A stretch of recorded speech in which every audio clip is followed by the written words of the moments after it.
How to find cheap office space. When you rent or lease an apartment or office complex, you are required to give a leasing or security deposit. The amount varies but is often 1 month's or a portion of 1 month's rent. When you move out, you should be fully reimbursed the security deposit and not have to pester your landlord for the money, as it is his responsibility and legal duty to return the check to you. However, there are certain situations in Texas in which you may not receive all of your security deposit back. They are outlined in the Texas Property Code from Section 92.101 through 92.109. The first situation arises if rent is owed. At that point, the landlord may withhold the security deposit without having to provide an itemized list of reasons why the tenant is not being fully reimbursed. If rent is not owed and money is withheld, the landlord an itemized list of deductions. These deductions typically fall under the pretense of a redecorating or make-ready fee and include costs for painting and spackling, carpeting, cleaning, repairs, and other tasks that were the responsibility of the tenant during occupancy. They may not, however, include any deductions for normal wear and tear of an apartment or office space. The second situation in which a security deposit is not returned occurs when the tenant does not leave a forwarding address.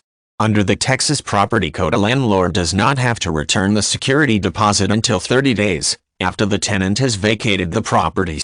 If the tenant has not left a forwarding address, the landlord is under no obligation to seek it out.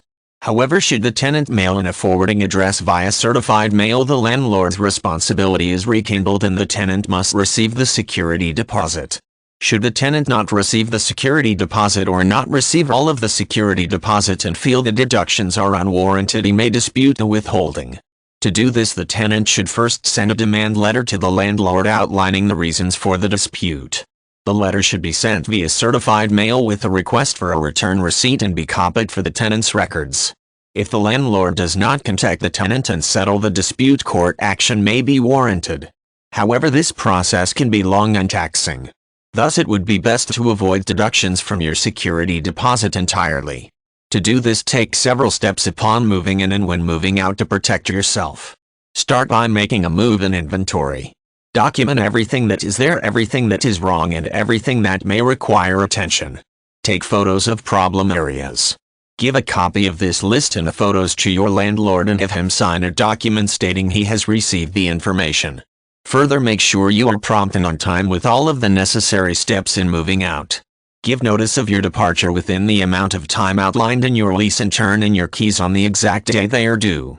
Do not give your landlord any reason to make cuts to your deposit. A security deposit is just that, something that secures, guarantees you will take proper care of your apartment or office, provided you do legally have the right to receive that money back. Be sure you get it.